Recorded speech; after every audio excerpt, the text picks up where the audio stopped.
All right, good evening, ladies and gentlemen. All right, wonderful. Let's try that one more time. Good evening, ladies and gentlemen. Wonderful. Appreciate that strong response. Good evening and welcome once again to the Center for African American Studies 10th annual opening lecture, ladies and gentlemen. Thank you for helping us to celebrate 10 years contributing to our university and broader community regarding the message and research and ideas and arguments concerning African Americans in the post-civil rights era. Thank you very much. Give yourselves a round of applause for that.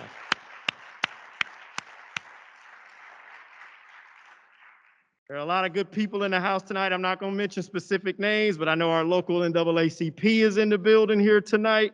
I know we got some local influential churches. I see Pastor Evans of Bethlehem Baptist is in the building. Thank you, sir, as a UTA alum and mayor of Mansfield being in the building, sir. Wonderful. My good brothers of Alpha Phi Alpha are most certainly in the building. Thank you, brothers, for being here. We got members of the Arlington City Council in the house tonight. And of course, we got lots of faculty, staff, and students here at UT Arlington. So again, thank you for coming out. Tonight's keynote address will be delivered by Mr. Roland Martin. And Roland Martin is one of the most esteemed journals ever in the history of African American culture. It is an honor for him to be here tonight.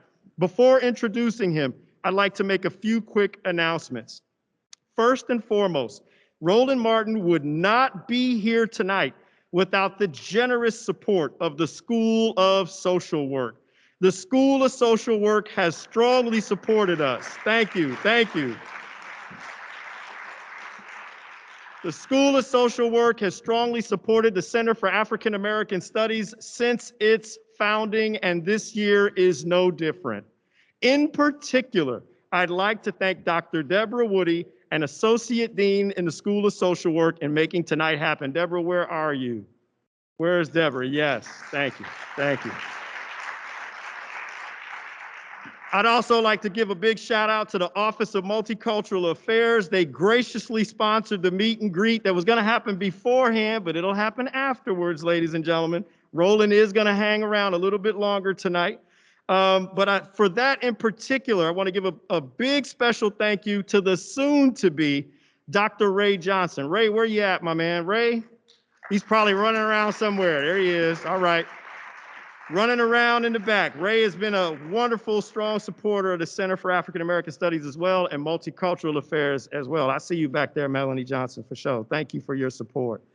Also, of course, y'all know we are still living in the midst of a pandemic, right? So it's wonderful to see so many people with masks on tonight, right? Clap it up for sure. Wonderful. If you need a mask, if you need sanitizer, if you need some things, they're out here on our front table, ladies and gentlemen. Please also, when you came in tonight, you might see on the chair in front of you, there are some surveys there. We need you all to fill those surveys out. They are about our program development. We read those, we pay attention. On your way out the door tonight, please hand them to one of our social work interns. They will be at the back of the room.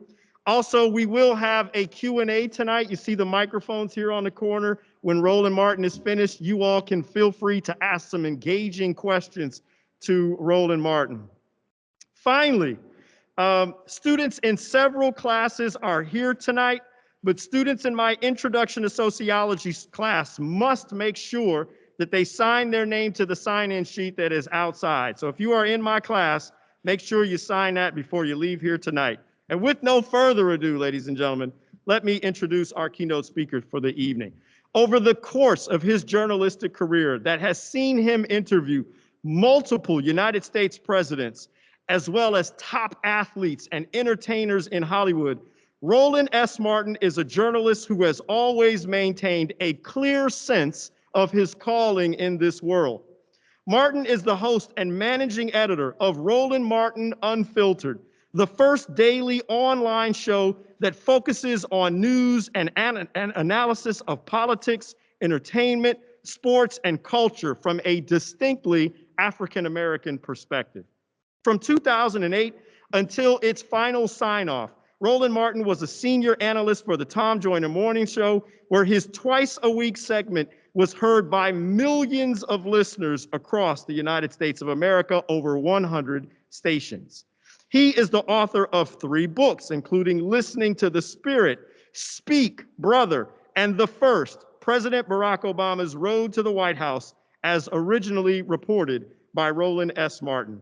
He has been named 4 times to Ebony Magazine as one of its 150 most influential African Americans in the United States. In his career, he has been showered with more than 30 awards for journalistic excellence, including being named the Journalist of the Year in 2013 by the National Association for the Advancement of Colored People, and of course, the National Association of Black Journalists. Not only that, ladies and gentlemen, Roland Martin has 4 times won the NAACP Image Award. He has twice out of the last 2-3 years been named the best host. Roland Martin spent 6 years, ladies and gentlemen, as a contributor on CNN, appearing on numerous shows and earning accolades near and far for all of his honesty, his conviction, and his perspective on a multitude of issues. Roland Martin is, of course, a life member of the National Association of Black Journalists and a life member of the Ice Cold fraternity, Alpha Phi Alpha Fraternity Incorporated.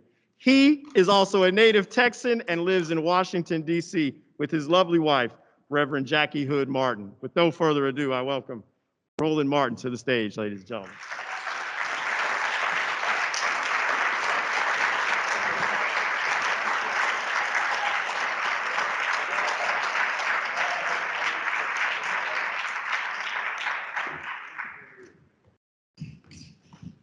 All right, how we doing? Cool. Got that Aquafina. I'm just messing. So we all good? I was glad to be back in DFW. Glad to be back here okay, they told me I have a handheld microphone. Is that it right there? I'm not gonna stay in one spot. So yeah, I'm not gonna do this. I got to move. Glad to be here. I spent time as a City Hall reporter for the Fort Worth Star-Telegram, so I'm quite familiar. Lived here in Arlington, Mansfield, so quite familiar here. Thank God, y'all, the University of Texas at Arlington. As a Texas A&M graduate, I don't spend much time on Concrete U in Austin. So that's how we do it. But it's glad to be here. Glad to be back in Texas. How many folks are here native Texans? All right, cool. Who's from Houston? All right. Houston people are real special. If you ain't from Houston, you don't get a shout out. Born and raised in Houston, Jack Yates High School graduate. And again, glad to be here. Glad to see everybody here. I got some of my frat brothers who were back there, pledged with me at Palmacron, Texas A&M University. It's always good to see him and some other folks in the crowd. Some folks, my National Association of Black Journalists family. Glad to see them as well here as well. And so. Let's get right to it. I was having lunch today with Tashara Parker, who's at WFAA. She said, "So what you gonna talk about?" I said, "I don't know." She goes, "What?" She says, "Is there a theme?" I said, "Yes." She says, "Are you gonna follow the theme?" "No." She's like, "What?" She said, "Can you get away with that?" I said, "It's called speaker's prerogative." No, I'm just joking. I do appreciate the invite. I have not spoken to a lot of places in COVID. First question, everybody here vaccinated? All right, just checking. If you ain't vaccinated, don't come speak to me at the end of the program. Stand your ass 24 feet away. So matter of fact, I'm gonna show y'all right with my phone. I'm gonna show y'all right. I'm gonna show y'all in advance before I start how we take COVID selfies. Okay. So, because some of y'all, I'm telling y'all, if you come in here with one of them anti-vaxxers, I'm gonna cut you. All right, so we're gonna show y'all how to take a COVID selfie. Go ahead and stand up. Stand up. See, y'all know me take a selfie. Y'all want to stand next to somebody. Damn that. We don't know what you're doing. Your particle's gonna blow forward. So turn around, get your phone. That's how we gonna do it. Put your phone in your right hand. Horizontal, baby. Horizontal. Okay, Go to that side. Mm-mm. Extend your arm to the right side.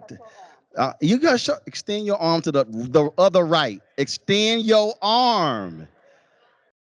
Look, you see this here? Person, let me show you. Person standing over your left shoulder. Person standing over your right shoulder. Got it? So I'm gonna stand back here. I'm in the photo. Click it. That's a COVID selfie, all right? So I'm just letting y'all know at the end of the program, a bunch of y'all women, y'all be like, no, take it long ways. Damn that, we ain't got time for all that, okay? We ain't trying to get the full outfit in the photo. All right, so gonna stand back. You stay in front, COVID selfie. You done, move out the way, next person, okay? So you gotta learn how to take selfies. This is real, and I'm gonna show you real quick, real simple. This, you see this here? It's how you hold a phone. Two middle fingers, hold the back of the phone. Index on top, pinky on the bottom. Put the phone on the inside of your palm. Allows you to extend your thumb. See that? I got complete control of the phone. That's how you take a selfie. If you got more than 5 people in the selfie, hold the damn phone up high. More people in the photo. I've gotten 38 people in a selfie by shooting high. I'm just trying to show you how to do it. So when we're done at the end of the program, don't try to take that photo trying to hug me because I don't know if you got your shot. We cool? All right, just giving y'all instructions. All right, then. And that applies also. If y'all shooting a video where you shooting a cop beating somebody, do me a favor. Don't shoot this way because we put it on TV, got the black bars on the left and the right side. Please shoot horizontal because in television we use 16:9 and it fills the whole screen up. So just giving you just look. I'm just all right. In time is right. So y'all see a beat down. Don't be walking there like this here. Nope, nope. It's gonna be jacked up photo video on television. You shoot this way, we can see it all on the screen. I give these instructions on my show all the time because it drives me crazy seeing the 2 black bars on the side, and I'm like, that just, I mean, I got a big TV. I want to see the whole video. Can we see the whole video of the cops sicking the K9 dog on the brother who was already subdued? Yes. See, I give those instructions all the time on the show. And the reason I came in here a little late, I was actually doing my show. They would text me like, what are you doing? The show, the thing I do 5 days a week. We launched Roland Martin Unfiltered 3 years ago, September 4th, 2018. Digital show. Why do I love it? Because I own it. I control it. No one tells me what to do. I go where I want to go, and I cover what I want to cover. And 3 weeks ago, we launched Black Star Network, which is our OTT app. So we'll be announcing multiple shows in the next few months as well. Because go right ahead, give it up. And that's because we're living in a whole different climate because when you look at what folks are covering on television, they are deciding what's the news and what gets the kind of attention and how much attention is focused on it. I was here in July when they had the March for Democracy in Austin. We live streamed that march every single day. Poor People's Campaign, Reverend Dr. William Barber, Beto O'Rourke, and others. We were there every single day. And the only reason I could do that is because I own it. And it's one thing working somewhere and having to ask somebody permission, can I go cover this? And I just had no interest in doing that. So I said, no, I've got to own my own. That has always been the thing I've always focused on. Even when I was an adjunct professor here teaching media, when I was the news director at KKDA Radio, I always understood why owning was so important. And when we talk about where we are as African Americans, do understand that the history of our people has also been predicated based upon who controls the narrative, also who tells the story. Nation's first black newspaper was called Freedom's Journal. It was founded March 16, 1827. And they have this in their 3rd paragraph in their lead editorial. They wrote, "We wish to plead our own cause. Too long have others spoken for us." The problem that we have had in America is that we have not had history being taught in America. We've had his story being taught in America. Whether we talk about elementary school, middle school, high school, college, postgraduate, the teachings in this country have been done through a white male prism. And so what you're seeing right now in America, the reason you are seeing all of these white folks lose their collective minds is because they cannot stand that this room looks the way it looks. Just look to your left. Now look to your right. Now look behind you. And then look at the folks in front of you. This room is why these folks are losing their damn minds. In 2022, I'll be dropping a book called White Fear. And we're talking about, in that particular book, what we're dealing with, what we're facing. And see, what people need to understand, that this didn't start with the crazy orange man. It started long before that. When we talk about African Americans, we talk about people of color, we talk about women in this country, we talk about how this nation was formed, we have to be real honest about how this nation was formed. This nation was not designed for anybody else but white male landowners. If you were a broke white man, it was not meant for you. It was how this country was created. You read the book Dark Bargain, it details the role that slavery and race played in the formation of the Constitution. That's why when you hear folks talk about, oh, our founding fathers meant this. No, they didn't. If they meant for women to be equal, they would not have said all men are created equal, because women were around at the time they kind of wrote it. I mean, it's a little hard to say, no, they meant women too. They were right there. So how were they left out? Because that was not the purpose. That wasn't the focus. See, why do you have folks rebelling against the 1619 Project? Because they can't stand the fact that some folk who don't look like them are now redefining what it actually means to be American. Why were folks really pissed off at Colin Kaepernick because he kneeled? It is because in this country we're taught, oh no, it's the flag, Pledge of Allegiance, it's the Star Spangled Banner. You are to revere that. Depending upon how you've been treated. See, we don't like to actually confront that. We don't like to actually confront how we have different views and perspectives of a country or a state or a city or a university based upon our own particular experience. See, I love it when folks use certain people for certain reasons when they say, well, you should be more like Jackie Robinson. If anybody ever says that you should be like Jackie Robinson and be a patriotic American, they clearly never read Jackie Robinson's book, I Never Had It Made. In the book, Jackie Robinson writes in his own words why he would not stand for the national anthem and why he would not salute for the Pledge of Allegiance. He wrote it himself. And he served in the United States military and went through a court martial when he was in El Paso. And he said, no way in hell I'm going to the back of the bus, not wearing this uniform. Not going to happen.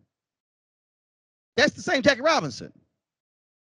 See, what we have to understand, if you are Asian or Latino or Native American, and yes, black, and also a woman, America loves the magical Negro, the magical Asian, the model Asian, the model Latino. If you no, you need to be fully accepting of what these are American values. You must accept. No. I don't have to accept how you are defining the country. You see, when Colin Kaepernick was kneeling, folks were forgetting that when you had cops who were brutalizing folks with a badge and a gun, there was an American flag on their shoulder. The laws that they were taking advantage of were actually affirmed by the same United States Supreme Court. So when people say, well, how dare you protest? And then a lot of people say, well, that's an affront to our military. Well, if we say they fighting for our freedoms, well, what the hell are those freedoms? Last I checked, the First Amendment is first. America loves howling about guns, but that was second. You can't get to second unless you go through first. So it's amazing how we love to skip over that First Amendment. Freedom of assembly, freedom of the press, freedom of religion. It was first for a reason. And so if we are to understand how we got to this point in American history, then we cannot be in denial about the same history. It always amazes me when I go on these television shows, they want to debate, well, what's happening? Why can't black folks just do this? Well, what have you chosen to skip over to get to your point? Because there's this whole notion, well, you have Oprah, you have Tiger, okay, that's 2. Beyonce, okay, that's 3. And see, you notice whenever they talk about prominent African Americans, it's folks who are in entertainment. Chris Rock said it best in his stand-up. He said, me and Mary J. Blige, the only black people live in my neighborhood, and we're the only 2 entertainers. I want you to think about what he just said. He said, we're the only black people in our neighborhood, we're the only 2 entertainers. So then there are people in his neighborhood who are not black, who have means, who are not entertainers. So why are there not other black people who are in those professions who are in that particular neighborhood? See, you can't talk about that unless you deal with it. If you want to understand American history, understand this here. You go from 1619 to the end of the Civil War, and then you go through 10 to 12 years of Reconstruction, and then of course you have the election in 1876, which then leads to the Great Compromise of 1877, which ushers in Jim Crow. And then you have 92 years of Jim Crow. So King gets killed in 1968. You have the Civil Rights Act of 64, Voting Rights Act of 65, the Fair Housing Act of 68. So if you really use 1970 as the marker, when African Americans have been technically fully free Americans, we're only talking about 51 years. Now let me put that in context. If we have been technically fully free Americans since 1970, that's 51 years. In 2 months, I'll be 53. Which means I was born into an America where I was not born fully free. I want you to think about that. So you are looking at someone before you who was born not a full free American, which means that my nieces and nephews, I don't have any biological children, my nieces and nephews are the first generation in my family born technically fully free. What we have to understand is that this fight that we're engaged in is that if you are white in America, you are literally born with rights and no one asks you, do you want them or not? You just get them. We are engaged in a battle right now with voting rights in this country. And it's not just impacting Latinos, African Americans, it's also impacting white voters, young white voters. Because Republicans are moving voting locations all across the nation off of college campuses because they're saying, y'all voting too Democratic. There was a clerk in Wisconsin in 2012 who admitted moving an early voting location off of a college campus in Wisconsin. Ain't there many black people in Wisconsin outside of Milwaukee? And she admitted, because there was too many college students voting Democrats, they moved to a far out location with a small parking lot, making it hard to get to. So when we're talking about voting rights in this country, and I keep seeing black folks and largely protesting, I'm like, hey, the rest of y'all might want to show up because this ain't just about us. What just happened in the state capitol is a direct assault on suburbs in Dallas County, Harris County, Tarrant County, in Bexar County, the largest county in the state. This so-called audit that Governor Abbott just approved is only targeting 4 counties, the 4 largest in the state. They're mad as hell that suburbs in these areas have been voting Democrat. And so they're like, no, we got to change this because they understand what's going on. How in the hell is 95% of the population growth in Texas in the last 10 years non-white, yet the seats that they just redrawn are benefiting largely white Republicans? Now ask yourself that question. 95%. See, so many of us are walking around in this daze as we somehow say, oh, no, these things don't really matter. But I need you to understand these things do matter, because when they change the voting laws in Texas, it's not just impacting the presidential race, the U.S. Senate races, congressional races. It is impacting every single race down to school board, district attorney, water district, every single election. and they're consolidating power. When you see the Texas Board of Education changing, no, we're just going to take MLK out the history book. Damn, he don't make the cut.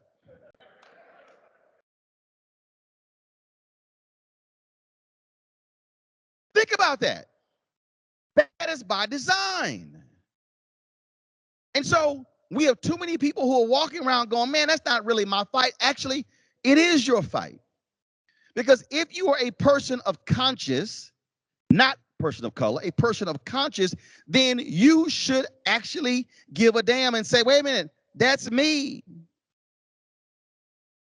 Because what happens in this country is when we talk about assimilation, which is really the most hilarious thing in the world, when people say, you got to assimilate. So why all y'all white folks love Chinese food? I mean, think about it. 80% of the people who listen to hip hop are white kids. So what the hell does assimilate actually mean? It actually means nothing. See, what it means is we need you to accept our values and how we now view America. How many of you saw the movie called The Good Shepherd? Trust me, there's more people who actually saw it than anywhere else. All right. It's called The Good Shepherd. Directed by Robert De Niro, starring Matt Damon. I want you to go to YouTube, and I want you to type in Joe Pesci, Matt Damon, The Good Shepherd. I want you to type in Joe Pesci, Pesci, Matt Damon, Damon, and The Good Shepherd. There's a scene in The Good Shepherd that says everything that you need to know and understand about America and how it is viewed. In the scene, Matt Damon is playing this skull and bones wasp working for the CIA. In many ways, beginnings of the CIA, how they were created. And he's going to meet with Joe Pesci, who's playing the mobster, and they're trying to get Pesci and the mob to kill Castro, which actually happened in real life. So Pesci says, let me ask you a question. He said, Italians, we got our family and the church. He said, the Irish got this. He used the N-word describing black people. He said, they at least got their music. He said, what do y'all have? And the Matt Damon character says, we've got the United States of America. The rest of you are just visiting. I was watching that movie and I said, damn. Hit pause. I want you to think about that statement. Now you may say, man, that's the movie. No, that's not fiction. That's why when people are protesting, folks like, you can leave. Your ass a visitor too.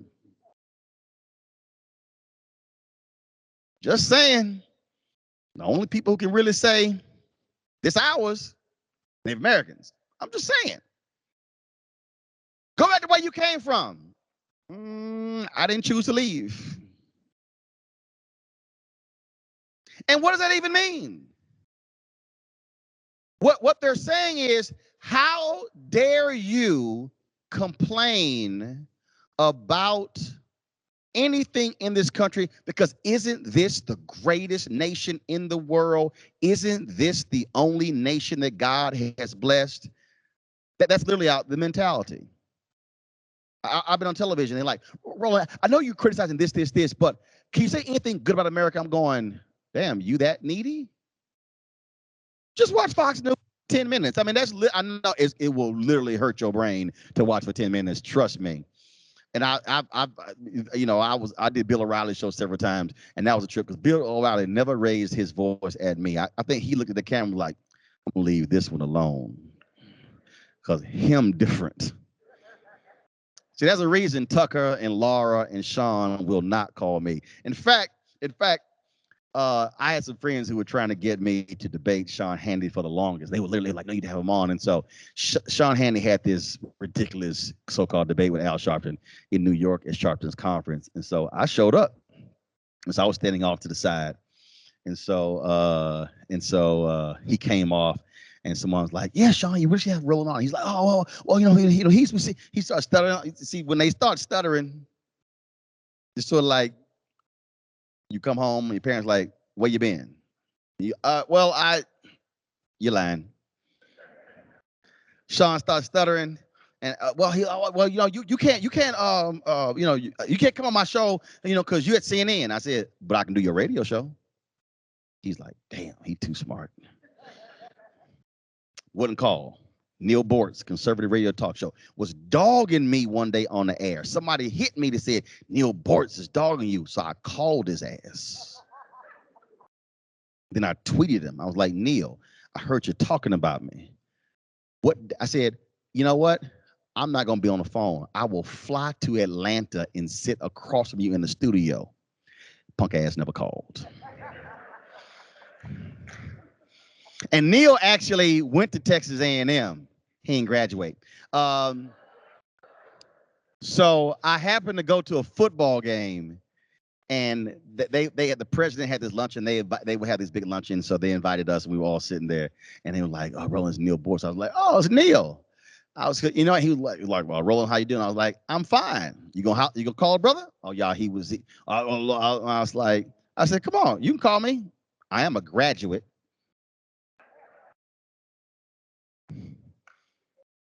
Every time he talked trash, I was like, so which one of us graduated, Neil? But see, that's the whole deal. They're actually scared to take on folks who can embarrass them with actual knowledge, which is why you must be fully armed with knowledge to understand what you're up against. When I'm having these conversations about folks like, well, I don't understand all these black people on welfare. You do know this thing called corporate welfare. When Colin Powell spoke of that at the Republican National Convention, they booed him at the convention.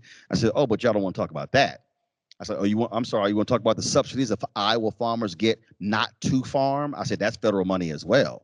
Under Trump, $25 billion was given to farmers, largely in Wisconsin and Iowa and Illinois. I said, y'all don't say a damn thing about that. I said, but you tripping on food stamps, which really ain't even food stamps anymore. It's a card.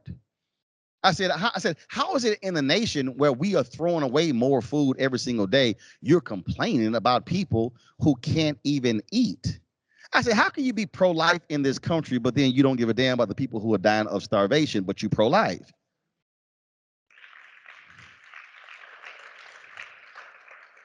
See, in order to fight, you've got to be armed. You've got to be fully prepared, and you got to learn to do battle. See, my whole deal, when I was at CNN, they called my agent. They were like, you tell Roland, it's just a television debate. I'm like, no. I said, when I go on TV, I'm here to put your ass in a body bag. Ask Chris Christie what happened 3 weeks ago on ABC. He's still walking like this because I put both of my feet in his big behind. Because I'm not going to sit there and watch and praise you for giving a speech calling out Trump when you wanted that man to get reelected, and you think I'm just going to ignore what you did. No, it's not going to happen. What we are dealing with, we are in the midst of a literal war, and folks are walking around as if they're playing in a field of daisies. What you are witnessing right now is a war. They are playing for keeps. This is not fake. This is real. Understand, when they redraw the lines, they will be redrawn and will be locked in for the next decade. That means until there's another census, a decade from now, and depending upon who's in the White House, they will then control how the census is conducted. Under Trump and Republicans, they said, no, we're not going to count everybody because they knew what the outcome was going to be. That's literally what's going on right now. This whole debate, how many of y'all a year ago had ever heard of critical race theory?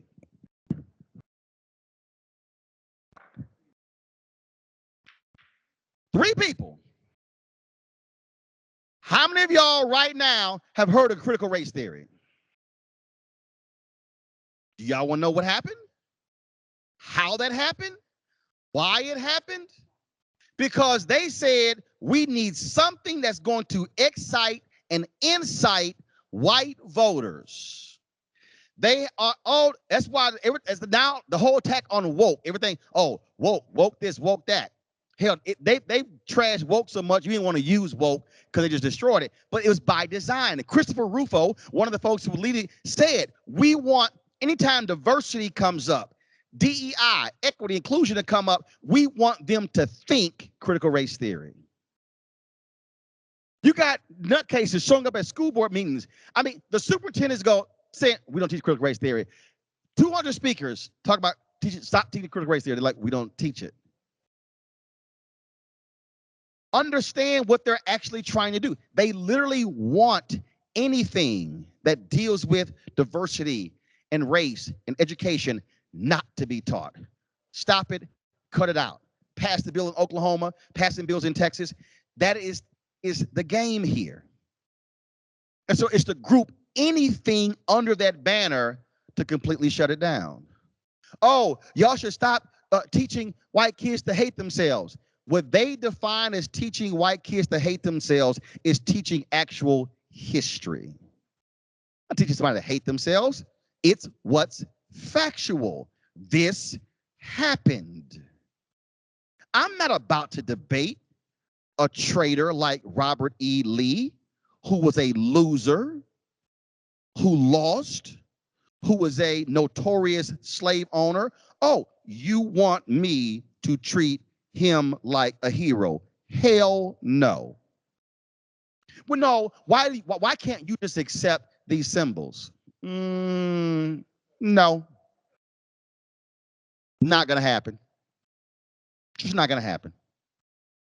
Because the anger is that now, if you Black and Latino or Asian, Native American, you actually now have votes and a voice, and you now have voting power.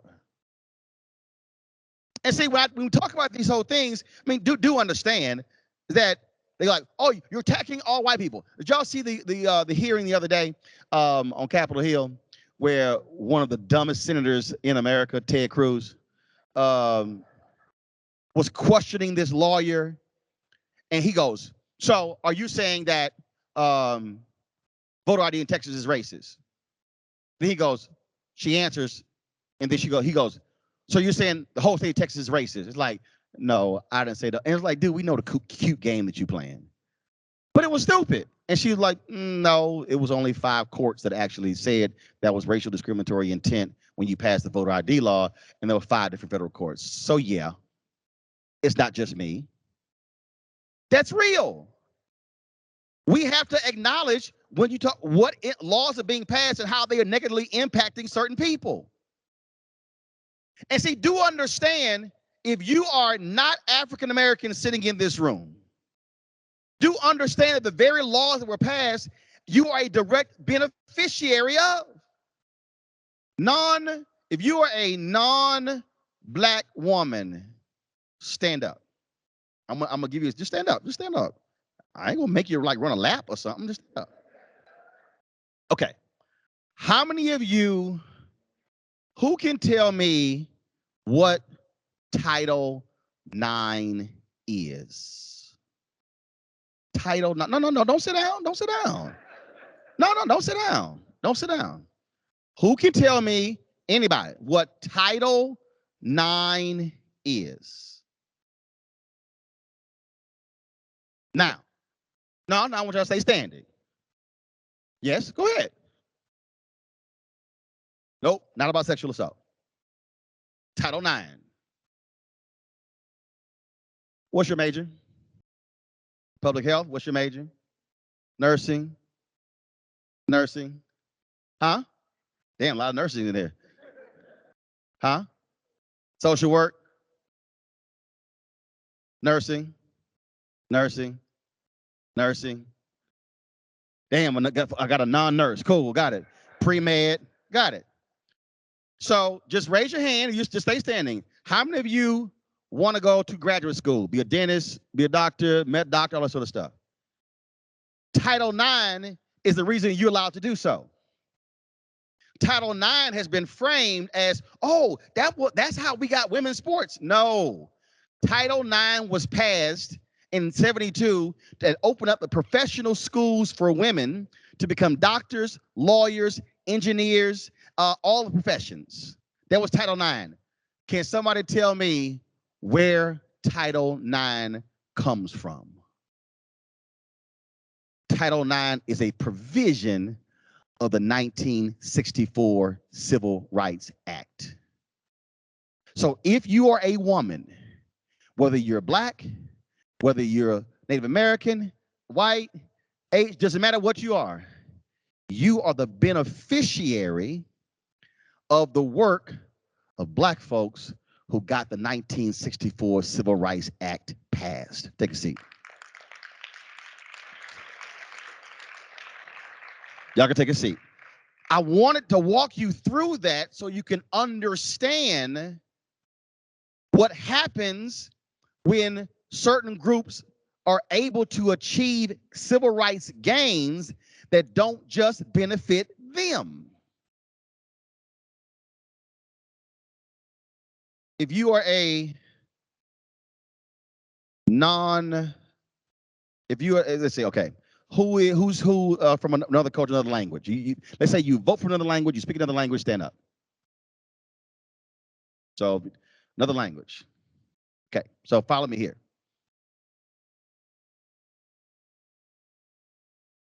Your background, where you from? Your background, where you from? You. I ain't talking to her, you. I'm gonna hit you with this microphone. Background, where you from? You from India, okay? Mexico. China. If people who are Chinese Americans and they vote in their native language, or they Mexican American vote in their native language, how are they able to vote in their native language? No, not rhetorical. I'm asking you. Right, that they have something that's in their language. And what is that? But what is it? What's the document? It's a ballot.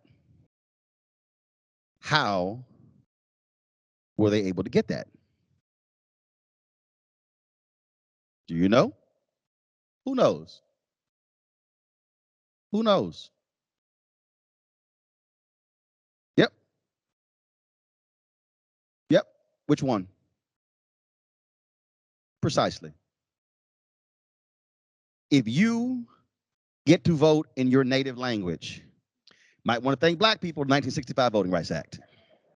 Take a seat.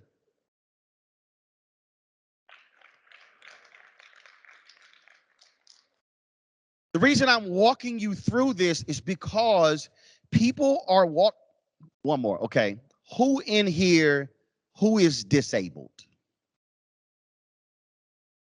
Okay, they can define it for themselves. I got it. She raised her hand, so got it. Now, American with Disabilities Act. You know about it?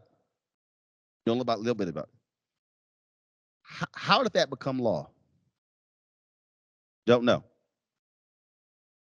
American with Disabilities Act was created as a law, as a provision, 1964 Civil Rights Act.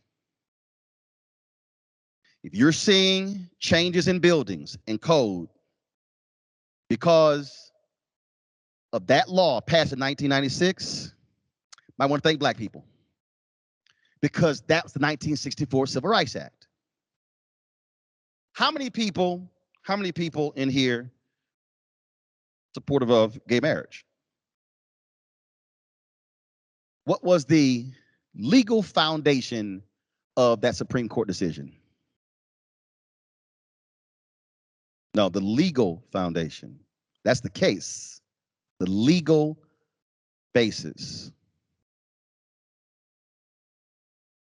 The Equal Protection Clause in the 14th Amendment. What is the 14th Amendment? There were three laws passed, three amendments that were passed consecutively. Say it again. Say it again. 13th, speak up loud. 13th through the 15th. They were passed during what period? Huh? After the Civil War, but what was the period called? Reconstruction. Those are called the Reconstruction Amendments. The 14th Amendment has been used in some of the most significant legal cases in America because of the Equal Protection Clause. That was a direct byproduct of the end of slavery and passing laws to benefit African Americans. And so when we're talking about the battles that African Americans are engaged in 2021, then we cannot ignore the reality of how every single person sitting in this room has been a beneficiary of the very laws that Black folks were dying for and protesting during that period. Brown versus Board of Education, Brown 1 and Brown 2, directly impacts every student today.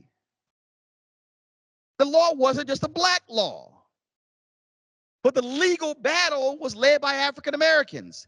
So what I'm laying out to you, when you are seeing these fights and these battles, and when you're seeing folks protesting at school boards, when you're seeing them at City Hall and state legislature, and you're sitting there saying, man, it's a group of African Americans, you might want to think back, man, if it were not for a similar group in 1960 and 61, 62, 63, 64, 65. If you right now are living in a neighborhood that is not restricted when it comes to covenants, who knows what a covenant is?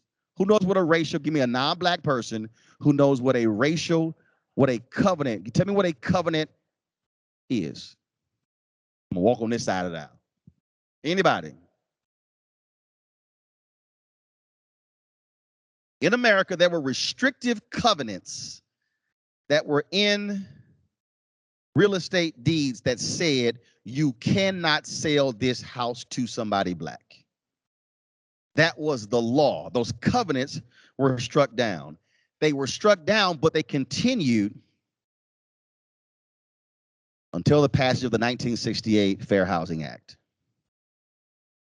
So if you are living in a if you live in a neighborhood, y'all one of the few families that's not white, thank God for the 68 Fair Housing Act. Now let me also tie in the reality of housing and wealth in America. Most Americans, their wealth comes from home ownership. Part of the problem in America, when you had covenants, when you had deed restrictions, when you had redlining, one of the reasons you have a wealth gap in America today is because African Americans were not allowed to own their homes. And if they did own their homes, then they were not able to resell them at fair market value. So therefore, somebody white could resell their home at $40,000, $50,000, $60,000 more, buy them a new home, invest the money that they saved, that they earned from the sale of the home, excess capital. Typically, an African American, if they resold the home, there was virtually no resale advantage.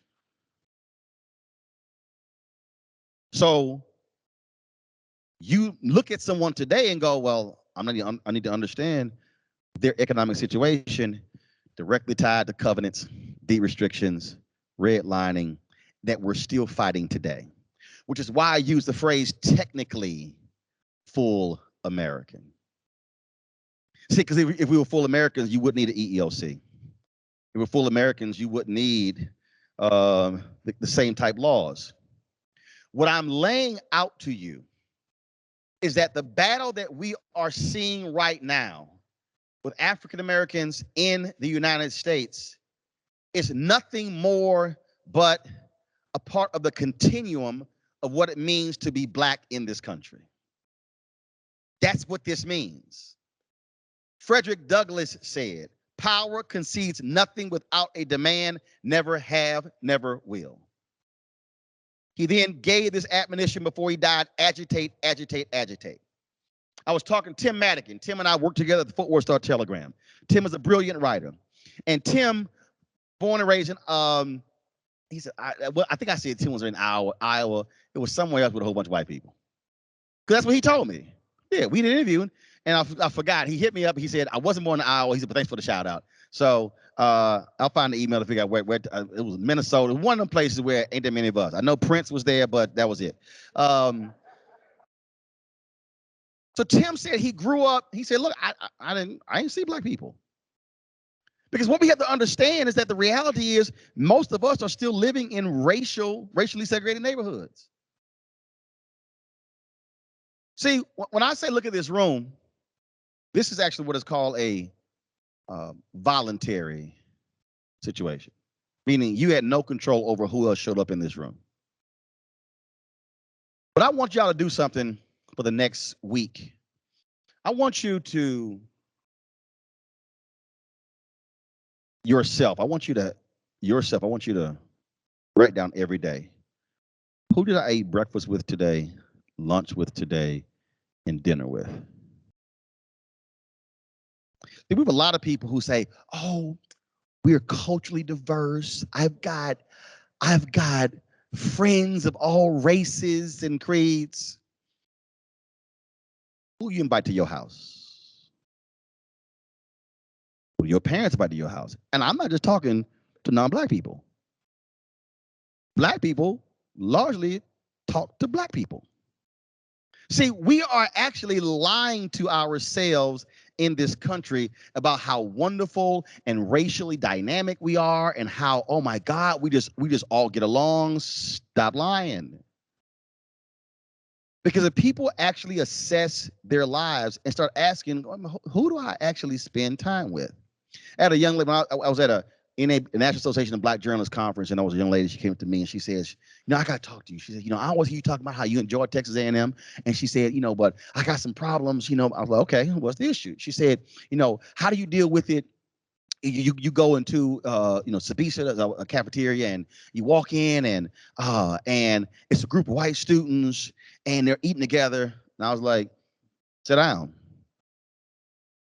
She's like, what do you mean? I'm like, take your tray. Say, anybody sitting here? Sit down. I said,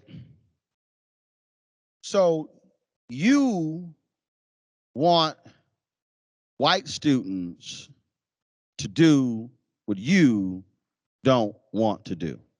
I said, has it dawned on you that as an African-American student, most of the African-Americans who come to Texas A&M also come from largely black schools, black neighborhoods, went to all black churches? I said, so when they come here, people naturally migrate, another word for segregate, I said, to folks who they know where they're from. I said, you can't ask students to do what you are unwilling to do. I said, it never dawned on her that she could actually go sit with them. I was like, what's the problem? See, that's where we are. If we want to truly change the country, then we've got to have folks who understand that it won't happen with the microwave. Folks talk about, oh, this post George Floyd, oh, the corporations committed $50 billion and all this stuff. You know why they did that? That wasn't because black people were protesting. They looked up and said, oh shit, these white people are protesting. And I was fine. I had no problem seeing largely white-led protests. I said, good. But you got to come back next week. And the following week. The following week. So what happened last week? Senator Cory Booker announced he was pulling out negotiations with Senator Tim Scott for the George Floyd Justice Act. Here's my question. Where do white people go? There were hundreds of thousands and millions of people across the world protesting the death of George Floyd. Where everybody at when the bill didn't pass? Can somebody show me the impromptu mass protest? Why am I saying that? Because that 1964 Civil Rights Act does not get passed if folk only showed up for 2 or 3 protests for 2 months. Jimmy Lee Jackson, who knows who that is? Who knows who Jimmy Lee Jackson is? We know who George Floyd is. Jimmy Lee Jackson was killed in Selma after a protest, and that's what spawned the Bloody Sunday March. We have history in this country. George Floyd was not the first person who was killed that actually led to social change in America. Emmett Till, Mississippi, August 28th, 1954. 1955. Folks, that's our history. What I'm saying to you is, if we're going to talk about how do we radically remake America, and yes, I'm using the word radically remake for a reason, it's because it is going to require everybody to put some skin in the game and not have the same folk who are historically out there trying to demand change actually making it happen. Folks should be flooding the phone lines of Senator Tim Scott and Senator Lindsey Graham and Senator Mitch McConnell and say, how in the hell y'all said all that stuff, but you didn't do anything in passing the bill? Folks should be challenging President Joe Biden right now, saying you had 300 meetings dealing with infrastructure. When are you going to have 300 meetings with senators on the George Floyd Justice Act? We are not going to change America by folks just going on about their business, being happy, being cool, and saying, hey, it's really not my thing, because you cannot be the beneficiary of somebody else's work if you're unwilling to now step up when it's your turn.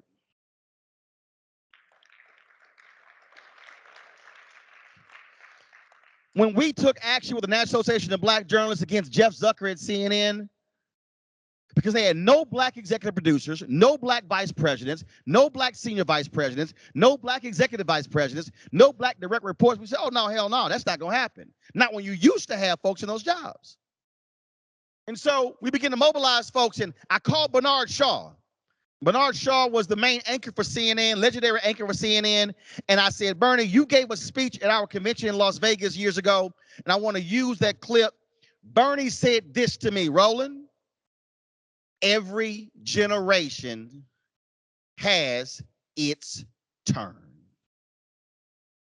It's now your turn. I said, bet.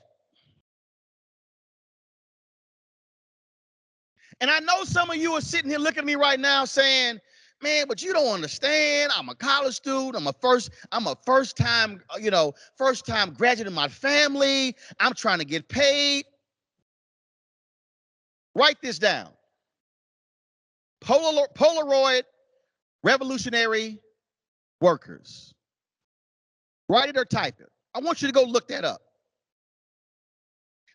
How many of you heard of the divestment movement against the racist South African apartheid?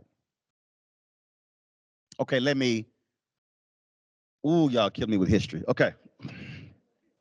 How many of y'all heard Nelson Mandela? Okay. What led to Nelson Mandela getting released?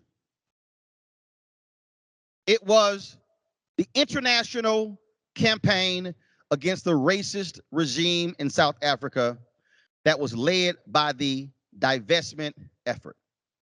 In America, we have created this false narrative that, oh, it was Harvard and Yale and major institutions pulling their money out of companies that invested in businesses that were doing business in South Africa. That's a lie. Folks like, oh, it was when artists refused to perform concerts in South Africa. No, that's not where it started. There was a brother named Ken Williams. And I'm giving you these names because I need you've got to go beyond what you're learning in class and stat, because that's his story. You've got to learn history. There's a brother named Ken Williams who was working for Polaroid, and he walked into the building and he saw this thing called a passbook. And he looked at it and he realized that this passbook essentially was like a passport. Polaroid was responsible for the photographs in these passbooks. Well, these passbooks is what Black people had to carry in South Africa to show their papers. And Ken said, this simply is not right. So Ken began an effort inside of Polaroid to actually stop Polaroid from selling these passbooks in South Africa. They were like, hell no, we making money. So Ken enlisted a sister named Carolyn Hunter. Carolyn Hunter was a recent college graduate, 26 years old, was a chemistry major, first time college student. And she said, this ain't right. They began to protest. Carolyn's mama said, baby, what are you doing? You got a good job. You just graduated from college. What are you doing? These white folks gonna fire you from your good job. Carolyn said, mama, I cannot be silent and watch what is going on and do nothing. Ken and Carolyn and others then created the Polaroid Revolutionary Workers Party. They were the first corporate group to call for a divestment from South Africa. When Nelson Mandela died, I had Carolyn on my show. Carolyn and Ken later got married. They were fired from Polaroid. I had on the show Ron Dellums, now deceased. Ron was a longtime member of Congress. People credit Ron Dellums because he was the one who authored the bill to divest from the sanctions against South Africa that Ronald Reagan vetoed, that was overwritten by Congress. So folks say, Ron Dellums, it was Ron Dellums and his bill. No, Ron Dellums wasn't even aware of this divestment campaign until Ken and Carolyn and the Polaroid Revolutionary Workers came to meet with him and members of the Congressional Black Caucus, including John Conyers and others, and they informed them of this campaign, and that's how the Congressional Black Caucus got behind the divestment effort. Carolyn could have easily said, I got my nice job, I'm gonna be quiet, but she said no. It took 20 plus years. But if Ken Williams and Carolyn Hunter, if they did not actually make a move on that, folks, you would not have seen that thing take off across the world. Now, here's the crazy part. I was aware of the divestment movement. So I'm in New York City. It's 2 o'clock in the morning. I can't sleep. So I'm watching this damn documentary on PBS. And I'm sitting here and I'm watching and they're telling this story. And I was like, wow, that's a hell of a story. Then they showing Carolyn. And I was like, damn, she looked familiar. And I'm listening because they kept talking about Carolyn Hunter, Carolyn Hunter, Carolyn Hunter. I was like, damn, she looked familiar. So then the next morning, I sent a text. I was like, Lisette, is this your mama? And she said, Yes, that's my mama. What tripped me out was I had gone to Martha's Vineyard for a book signing, and I actually stayed at Carolyn's house. I was their guest. Why am I unpacking that? Because she was 26. When King got involved in Montgomery, he was 25. John Lewis, 18. We talk about these folks today, we act like they were 55, 60 years old at the time. No, they weren't. They actually were young and getting involved. What I'm laying out to you is you have to decide right now what type of America, not that you want to live in, but what type of America you want your children's children to live in. Because that's what all of these folks were doing.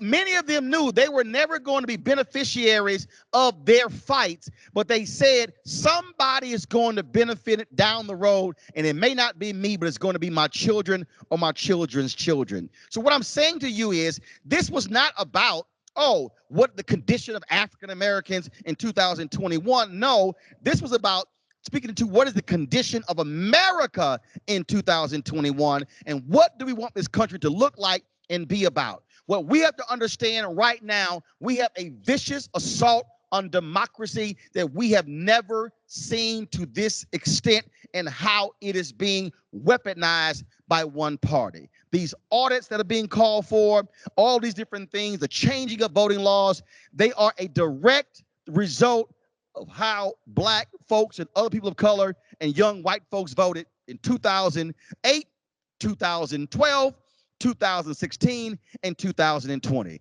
There's a reason why Donald Trump kept talking about people cheating in Fulton County, Atlanta, black, Philadelphia, black, Detroit, black, Milwaukee. There's a reason why there was a partial recount in Wisconsin, only in Milwaukee.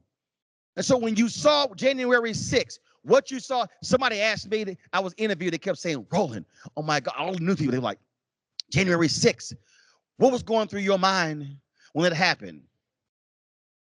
And I basically echoed Malcolm X, JFK. I said, I was glad.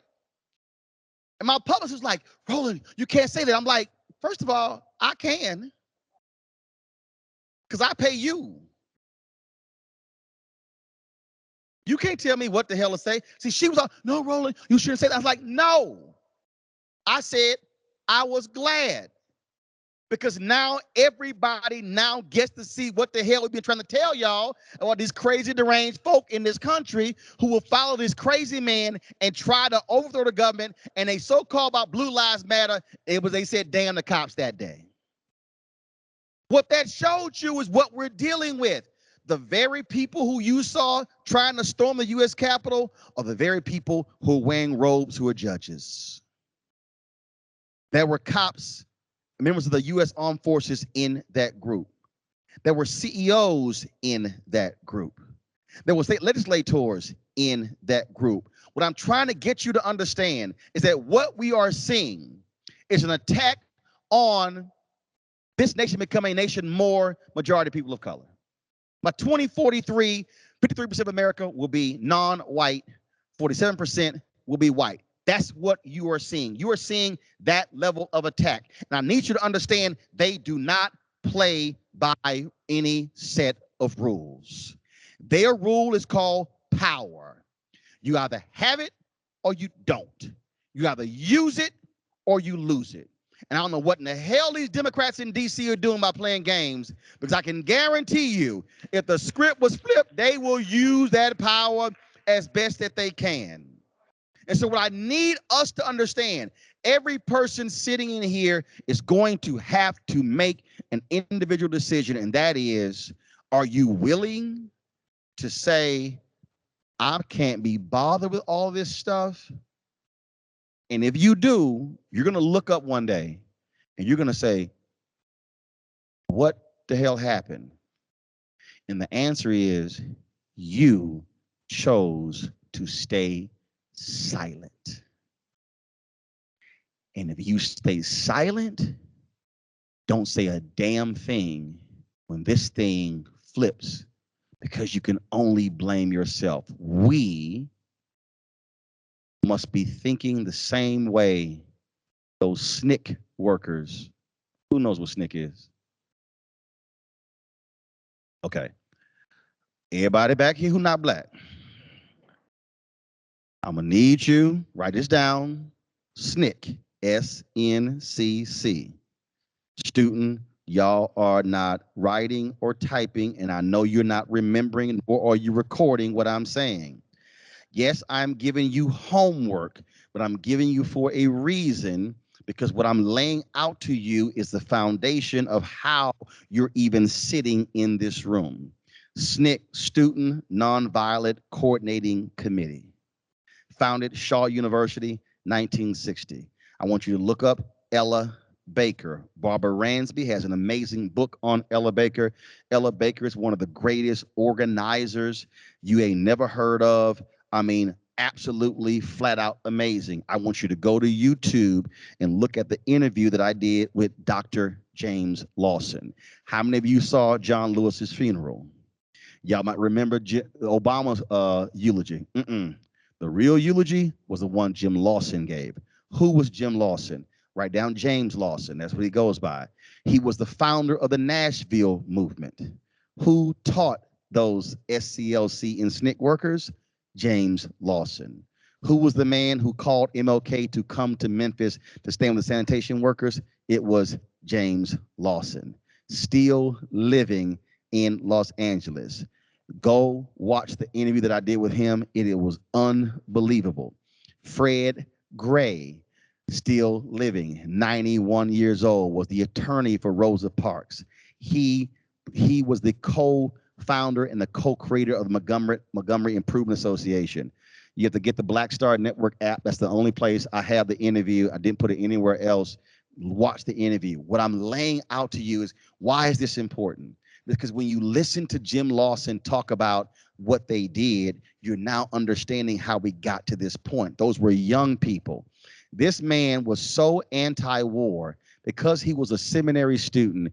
They gave passes to seminary students not to enter the draft. He said, damn that. He went to federal prison as opposed to using that pass. That's how much he was against the war. These are the people many of us know nothing about. You should read Howard Zinn, Z-I-N-N, his book on the abolitionists. He was one of the adult advisors of SNCC. Amazing book. You should read that book. You should read The Making of Revolutionaries. Okay, what I'm laying out to you are individuals who created the modern America. This was called African Americans in Contemporary United States. No. People talk about the founding fathers. When Congressman John Lewis died, when Reverend C.T. Vivian died, Reverend Jim Lowry died, there was a photo of Vivian, Lowry, Andrew Young, John Lewis, and Eric Holder texted me. He said, these were the founding fathers 2.0. Because what happened prior to 1965, that wasn't democracy. Because until black folks could vote free and fairly, still not the case. Until black women could vote, because when women got the right to vote, that did not include black women. He said that was founding fathers 2.0. So we want to talk about what's the real America. It was not 1776. It was what took place in that 13-year period during the Civil Rights Movement, also called the Black Freedom Movement. It was what took place during that period during the Reconstruction. Read W.E.B. Du Bois' book called Black Reconstruction to understand where we are. We have an opportunity, everybody who is still living and breathing today, to reshape America in the way it should be, not in the way it always has been. There are forces who do not want this America to change. There are forces today who are yelling, my body, my choice over a vaccine, but they will stand for the abortion law that was changed. Now, here's my whole deal. You can be a pro-life all you want to, But don't yell my body, my choice when it comes to the vaccine, but then you have an alternate view. Just like I take offense to Catholic priests saying they are not going to give communion to anybody who supports abortion, but they don't say a damn thing about not giving communion to anybody who supports the death penalty. The Catholic Church is equally against both, yet they are silent about those who vote and accept the death penalty. What I'm saying to you is you have to decide whether or not you are going to be an active participant in reshaping and changing the future of this country, or you're going to leave it up to somebody else to do it. If you leave it up to somebody else to do it, then you can't say anything about any direction that it goes because you had a choice. Other folks have made their choice. Now you have to make your choice. So the real question for you leaving here is, what are you prepared to do? Thanks a bunch.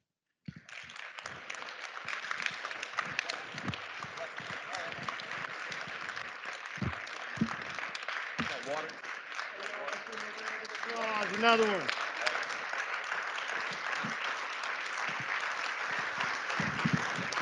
Ladies and gentlemen, I know we have had a long evening. Thank y'all for your patience, all that good stuff. We got a legend in the house. I don't want to let you go without 5 or 6 So we got some questions from the floor. I got one to get it started. We got this microphone over here. If you want to line up, we won't do this for long. We'll take 5 or 6 questions. Rapid fire. Deborah Woody, I know I want to give you the floor if you want to ask a question, Deborah. But here's one question for you, sir. You've had such a long and distinguished career covering so many hot button topics. I'm gonna ask you a light question, and that would be, what would, in your opinion, over the course of your career, what are 2 or 3 newsworthy stories that you thought were so meaningful and significant about the Black experience in America that these are stories that are long about not just this event, but they will carry for decades into the future? By the way, y'all, you can line up over here at the microphone if you have a question. There you go, sir.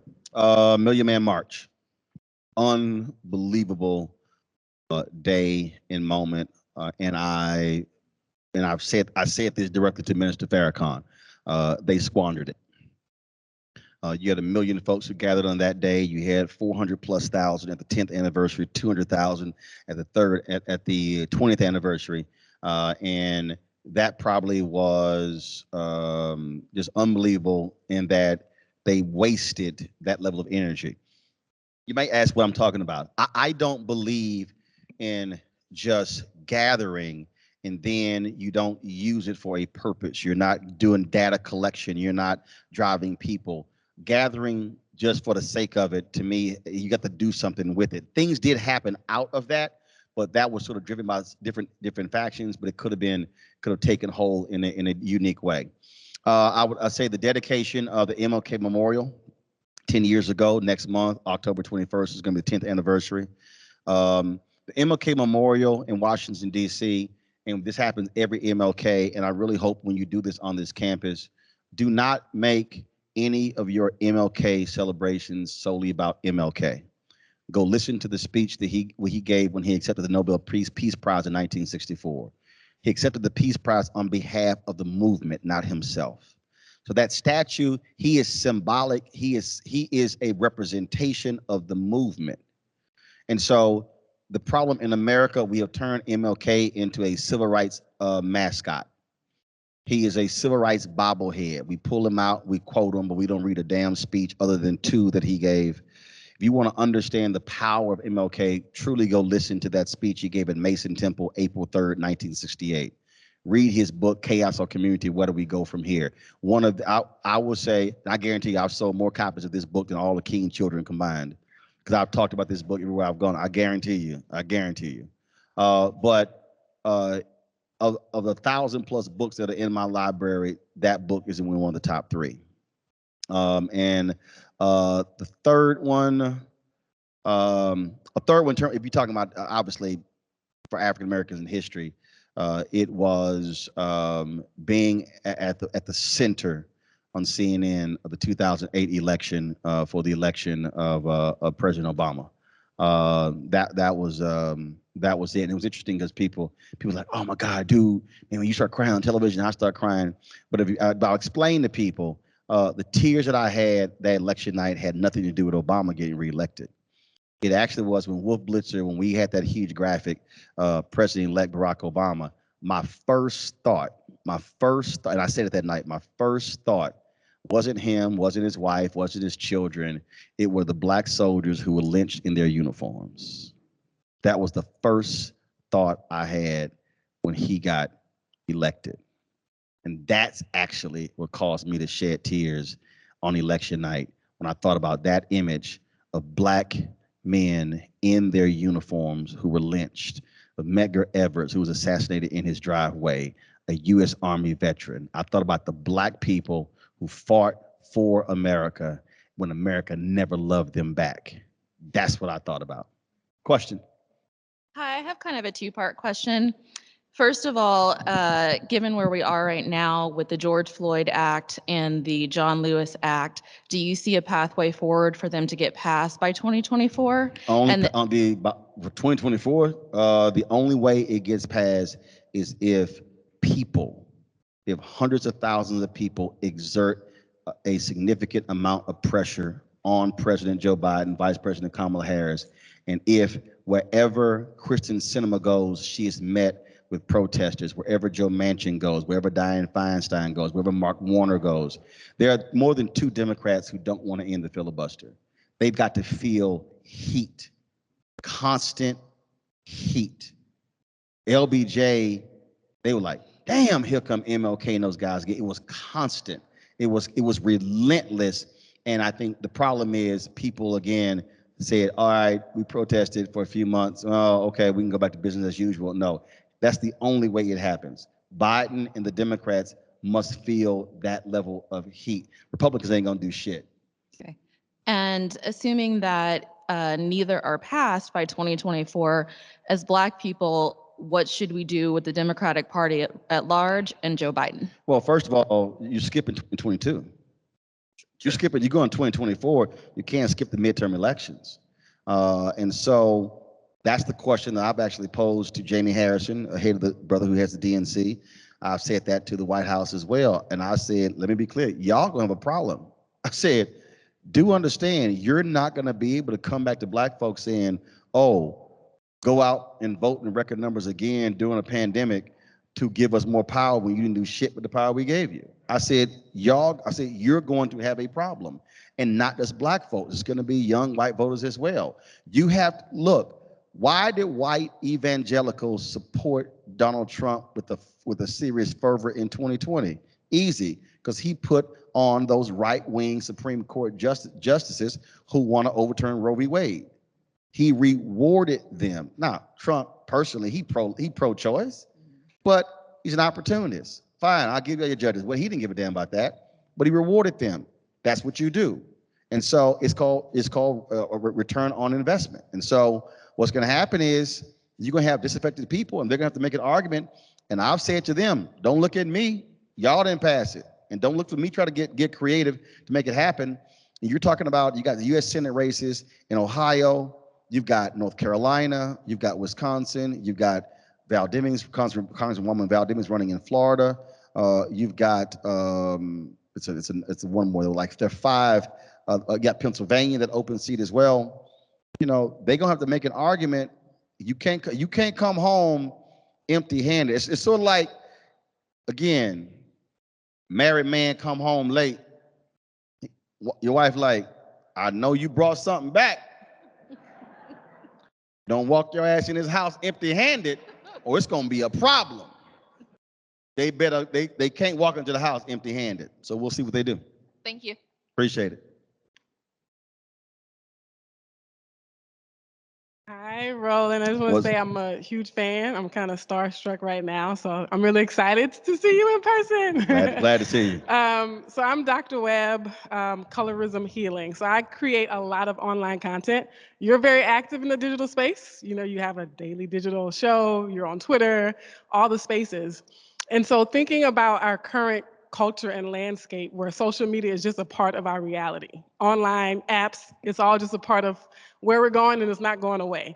So what is your advice? Could you speak to what is the real potential for social media and the overall fight for social justice? What are its limitations? Where do people take it too far? And just how can we really use it as a tool since it's here to stay? Well, every medium we have is good or bad. It's all about how you use it. And there are people who use it for good. There are people who use it for bad. I challenge, one of the things that I've said for a long time, and this may be difficult for some people to accept, but I don't think we as African Americans, and even non-African Americans, I don't even think white people truly understand the depths and the power of white supremacy and what it has done.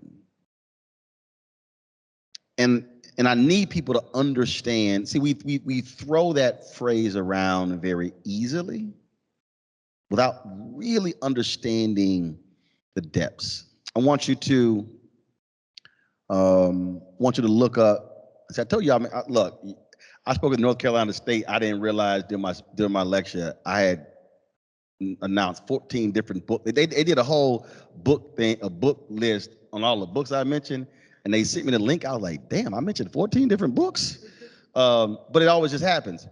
I want y'all to go read or listen to MLK's speech that he gave on the Montgomery, Alabama State House steps after the Selma to Montgomery March.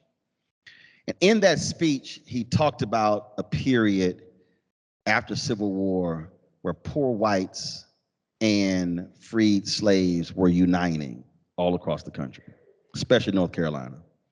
Because what happened was, again, if you understand American history, I went through all those laws. When Black people have been able to advance with rights, poor whites' quality of life has also risen. So you had this movement where these broke white folks were like, damn, these rich white folks been screwing us too. Yes, broke white and broke Black got one thing in common. They broke.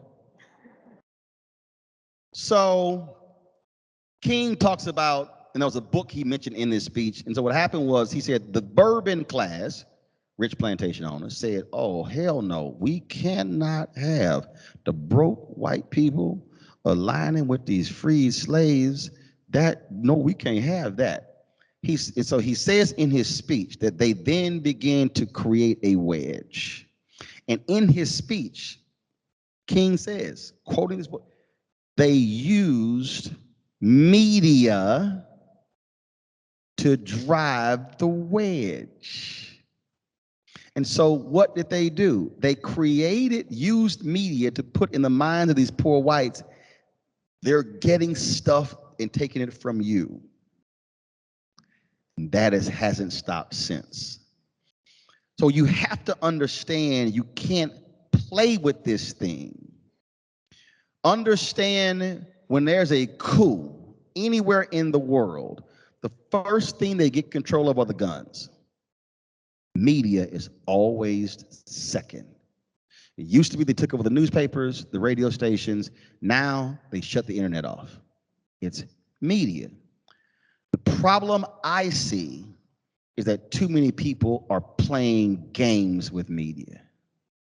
They don't understand the power of it.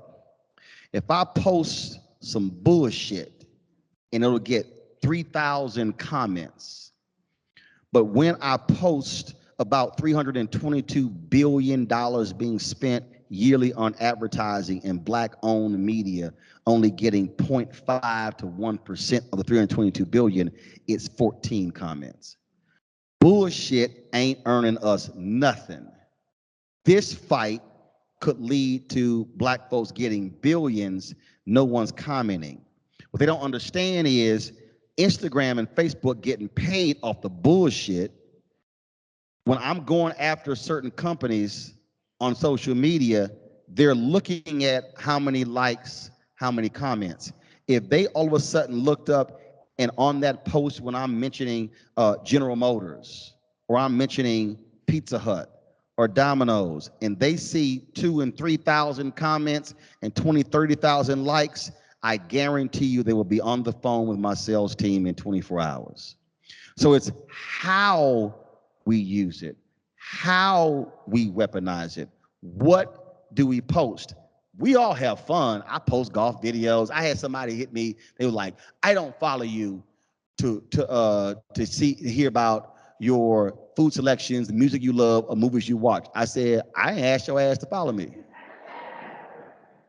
See, I will come right back at people. Let me just warn y'all right now. Say some silly shit to me on social media, I hit back. And then what gets me is, what trips me out is when you hit back, they get mad. I'm like, your ass open your mouth.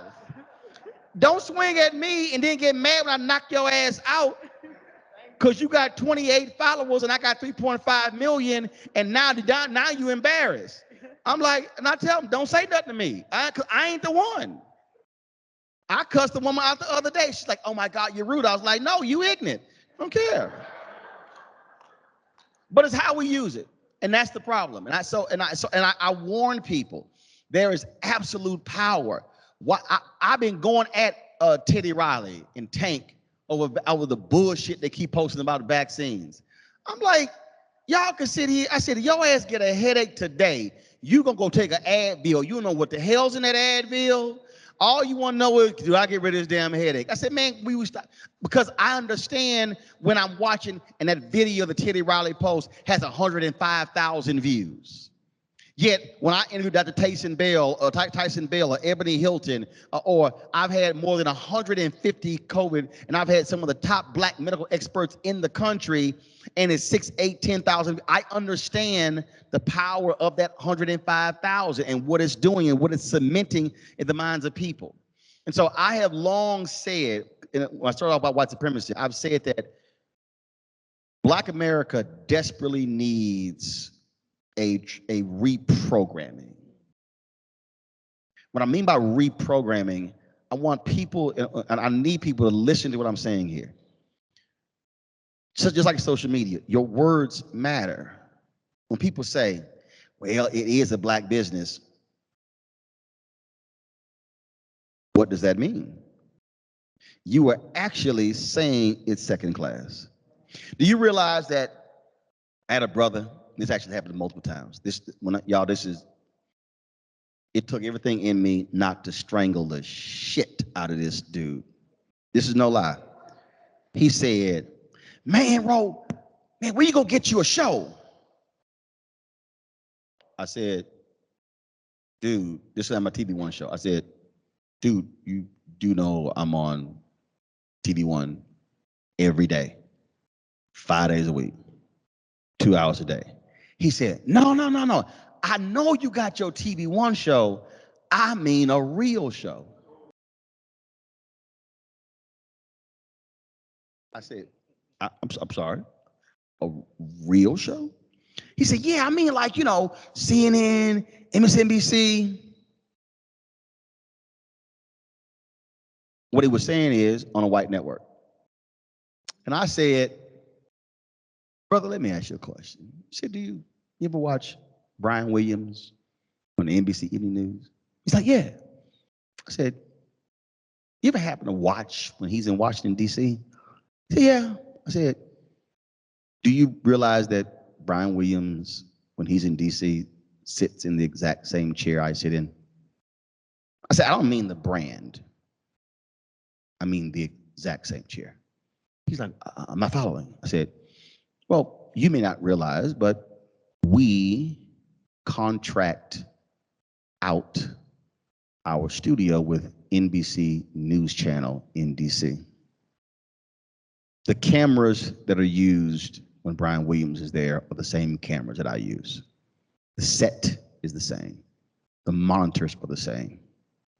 We send our video down the fiber optic lines to our facility in Denver. They send theirs down through the control room to New York.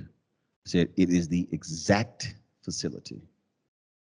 So when you say it's not a real show, what are you actually saying? He did not realize that what he was doing was he was diminishing the show because we were on a black network. That happens constantly in the social media when I will see people who I know, people who I put on TV first. They will retweet, send out to their millions of followers something that Don Lemon said, or something said on The View, or something Joanne Reed said that we discussed 3 weeks earlier.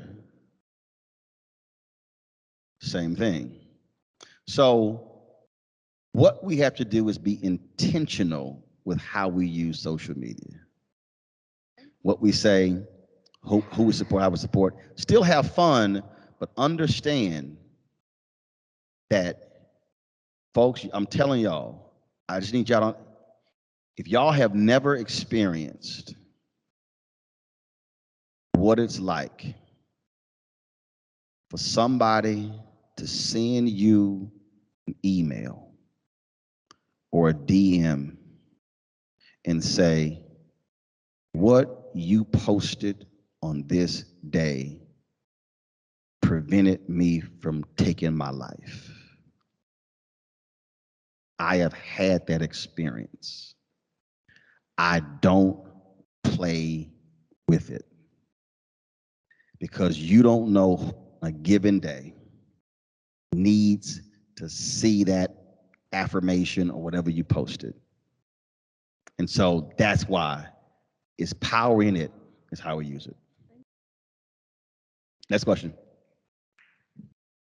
Congratulations on your 800,000 subscribers. You will reach 1 million. I actually support you twice. Appreciate it. Just wanted to ask you, how do we get folks to get beyond chasing the bag and go back, go further and deeper than slavery, because we were enslaved, not slave. How do we get people to understand our connection with what we really are and chasing the bag and have more purpose than just, getting a bigger house, bigger car, career, et cetera? Well, look, this is America. Do understand, okay, I'll ask it this way. Let's see. Who can tell me the one federal agency that shares a lawn with the White House?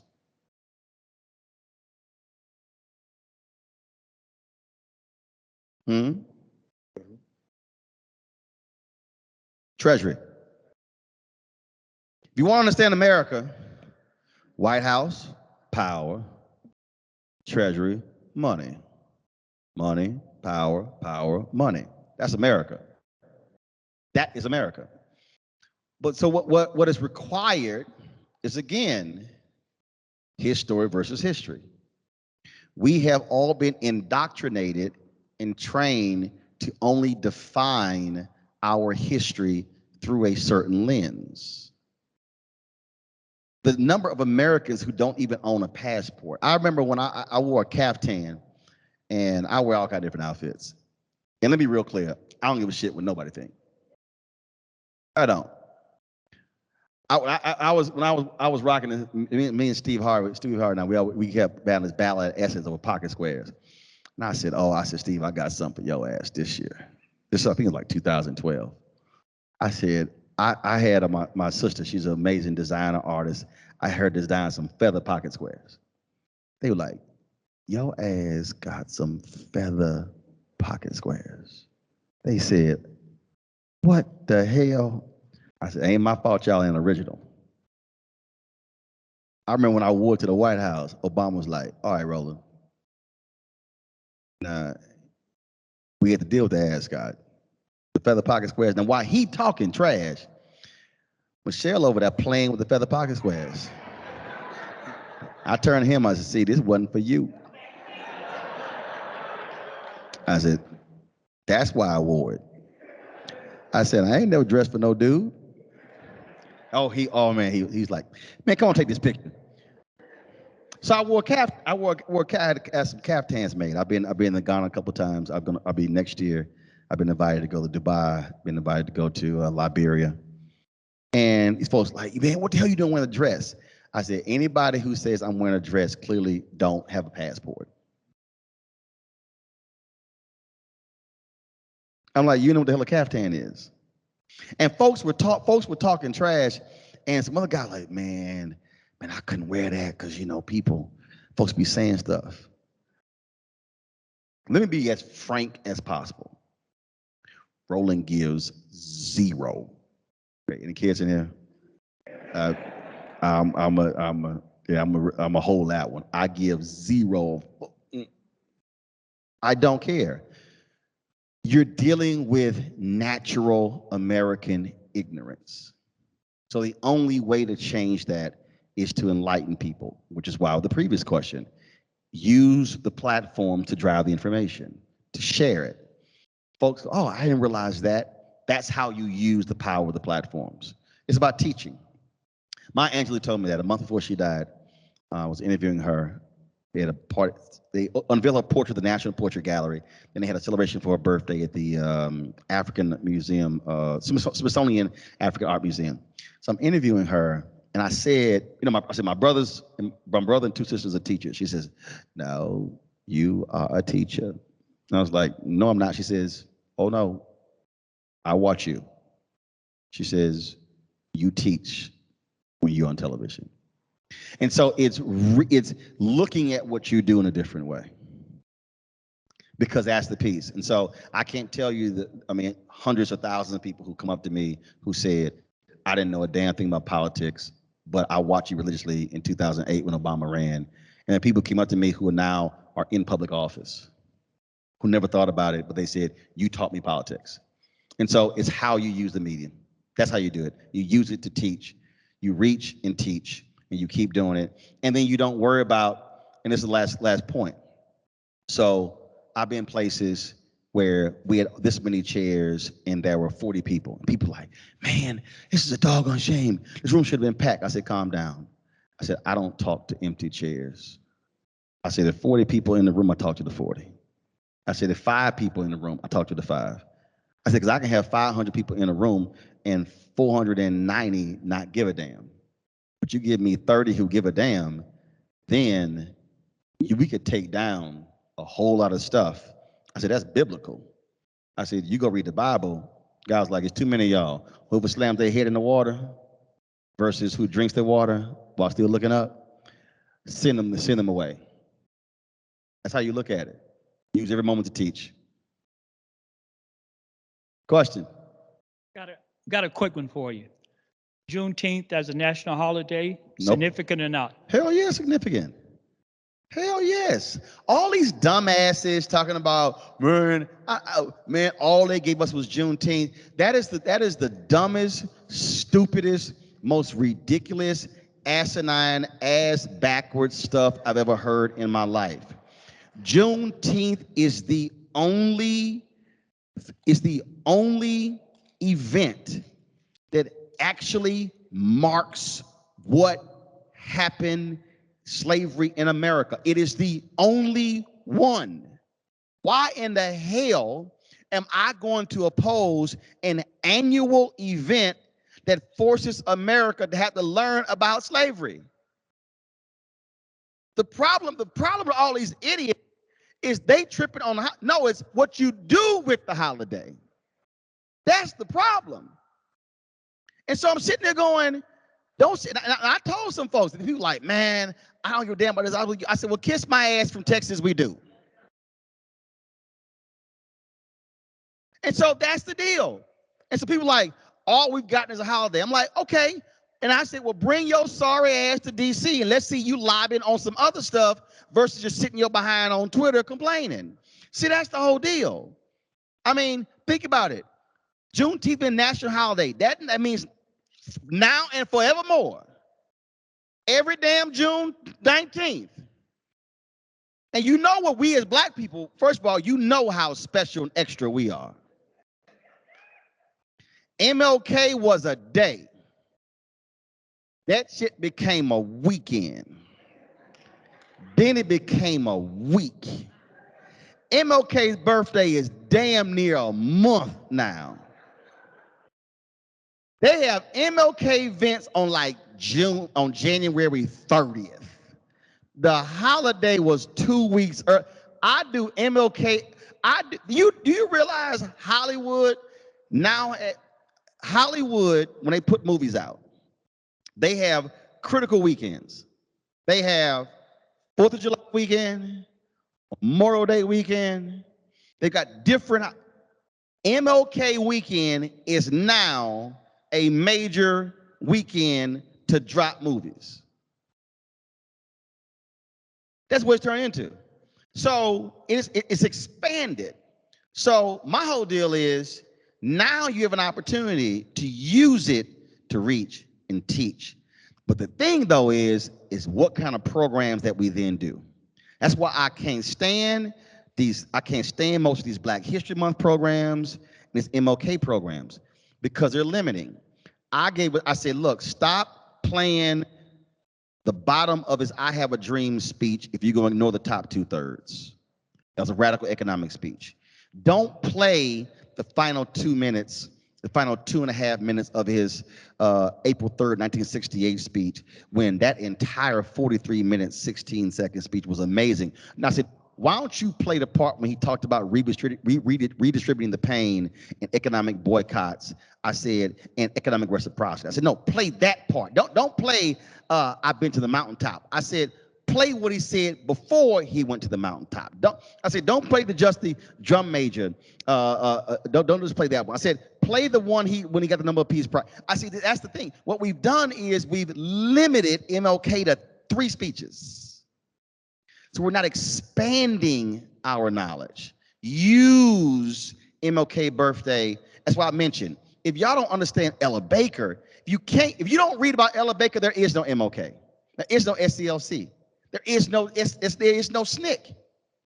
She goes from the progressive movements in New York to the field secretary for the NAACP, to SCLC, to SNCC, through the women's movement. That's Ella Baker. But again, we have to expand our knowledge, and so that's how we have to use it. And so I say the challenge is on when Juneteenth comes up. What do we do with it? The power with it. How do we educate? How do we walk people through? How do we get them to understand these things and deal with them? Go. Speaking of Juneteenth, and we have a lot of young people here, can you kind of go through and get people to understand that this is actually a continuation of the struggle for freedom?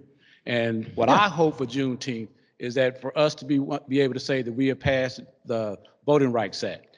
And if that is not done, then that should move us to action that in 2022, since y'all did not do this, we don't turn this heat up from June till then. So could you please talk about... What people don't understand in Texas, Juneteenth was not used by Black people in Texas just to have barbecues. Juneteenth, there were voter registration drives around Juneteenth. There were Black economic empowerment initiatives around Juneteenth. Juneteenth has been used in Texas this way. If you go to, and I'll double check to see if my guy broke it out. Gerald Horn, Gerald has a plethora of books, is amazing. I did not realize until Gerald Horn came on the show that when Granger arrived at Galveston, there was a battalion of several thousand Black troops who came with him.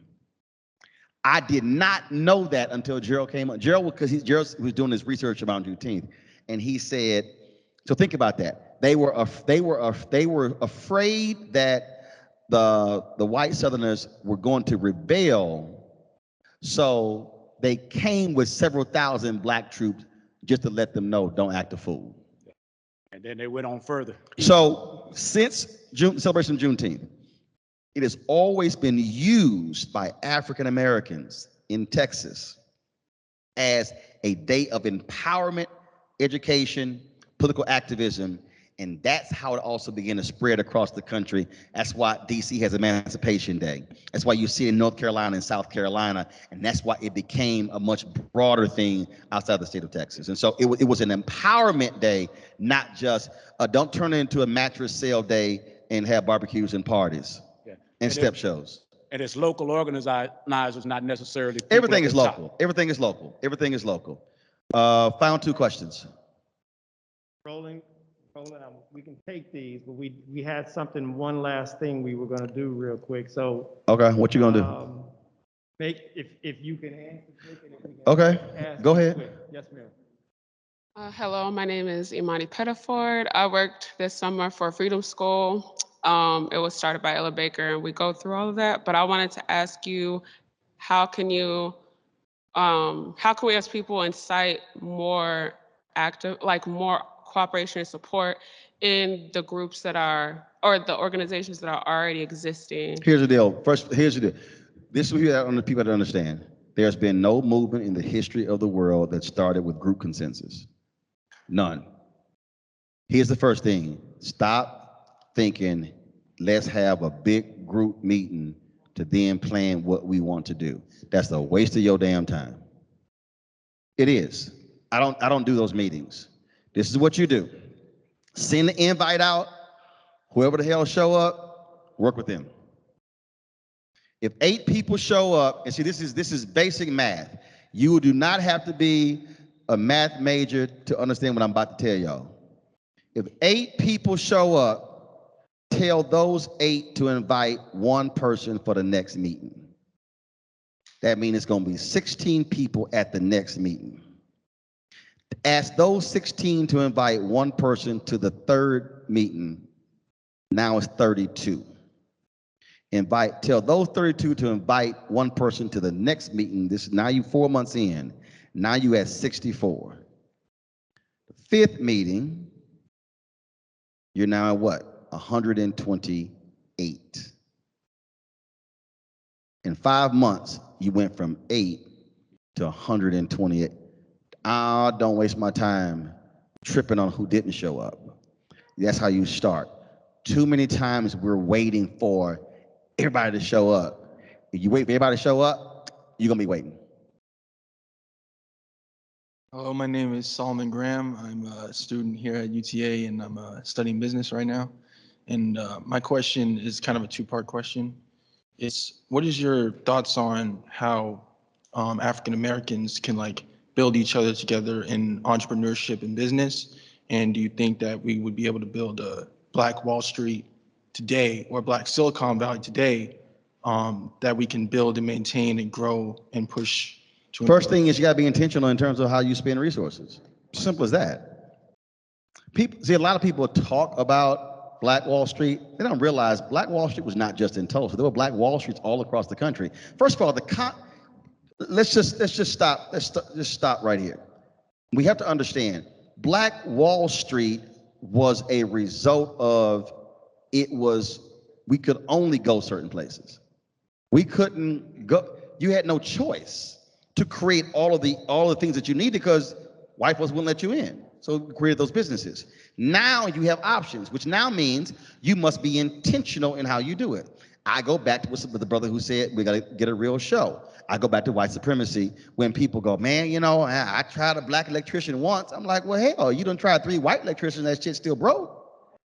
Literally, as African Americans, we have a different mindset of, well, I tried it once, as opposed to call 2. So that's how we have to think. It's called being intentional. That's what it is. We have to understand that if I have resources, who am I spending the resources with? Now, folk might say, well, that's not right, but it happens every single day. People decide every day who they want to spend money with. When I was building out my studio, I said, I am going to use a Black lighting company. Why?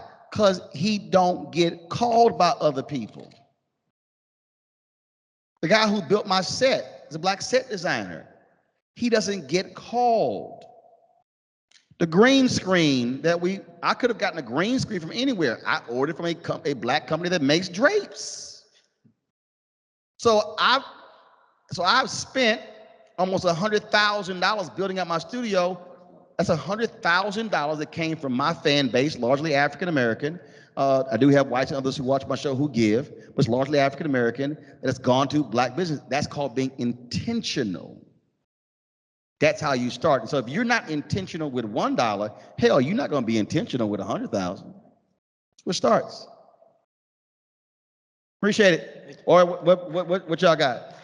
All right, everybody, let's give Roland Martin one more round. Y'all got a lot of homework. All right. We have one final presentation for you, Roland. Before I give the floor to. Hey! All I know is Terry. All I know is, I know damn well. There you go. You are not holding a Dallas Cowboys bag. So let me be real. Let me be real clear. I don't know what y'all about to do, but if this bullshit ass presentation involves a Dallas Cowboys bag, I'm whooping all y'all asses. I hate the Cowboys more than I hate the Klan. Y'all, I want them to go 0-6. It was whose idea? Get out of here. Somebody get cussed out. First of all, that bag about to be given away. First of all, tell him he in Dallas. Yeah, Let him know he in Dallas. Let him know he in Dallas. And we know where he parked. No, first of all, we not in Dallas. We in Arlington. So first of all, I just want to. So are the Cowboys. First of all, Brother Martin, I want to thank the Center for African American Studies and the School of Social Work, and the School of Social Work and the Office of Multicultural Affairs. Let's give them a round of applause for having Brother Martin here. And because of this, I see y'all threw that bag behind y'all. And because of this, you have attended to see this iconic leader free. So what I want you to do for me is to go to RolandMartinUnfiltered.com and make a donation so that he can keep telling the truth and controlling our narrative. Also, I'd like to recognize some of the local people that you need to know. The two that I have here, they're publishers of the Black-owned newspapers here. Cheryl Smith with Texas Metro News, Jill Jordan with Fort Worth Black News. Their papers are outside. Not only do you need to read them, but you need to tell the people that you spend your money with. If they're not advertising, you're not buying, okay? Brother Martin, this gift that he's bringing to you represents all the organizations that you have made historical impact with. Alpha Phi Alpha Fraternity Incorporated. I said Alpha Phi Alpha Fraternity Incorporated. Okay, all right, thank you. And you came into my life a long time ago, so we've been friends for a lot, but you brought your fried turkey to my city men cook. Who put some hot sauce in here? Yeah, and so I put my hot sauce from my grandmother's recipe in there. We got also stuff from the U.S. Virgin Islands because we know that you are a global presence. All right, and we have stuff in there from the newspaper, and we want to thank you for coming. Thank you for being here. That gift is from all of us here in Dallas, all of those organizations inside there, the Botham Jean Foundation, all of them. They would not make the news and change the landscape in Dallas if you didn't talk about it first. Appreciate it. And so that basket represents all the organizations you, I, and all of us represent together. Alpha Phi Alpha Fraternity Incorporated, the National Association of Black Journalists, DFW-ABJ, Fort Worth Black News, Texas Metro News, Our Messenger, and Garland Journal. So we are here because one thing that you've done for us, and I say that because we've lost our memory. We cannot tell where we were past slavery. And you have brought your news channel and your news power to show us that we need to regain our memory and we need to restore our ancestral history. And we thank you for what you've done and what you're going to do. And you have us as 100%, you know I'm your #1 fan. Anyway, you have us as 100% to support everything you do and make sure that you continue to do that. So thank you. Appreciate it. All right, Roland, at the tail end of our evening here, sir, we need to get a couple of pictures. I know the School of Social Work faculty, we need to get a picture with them. I need the faculty with our Center for African American Studies and our staff. So anybody want a photo, I'm stay taking photos, so don't worry about it. We won't keep you too much longer, but y'all please. But y'all know how we gonna take it, right?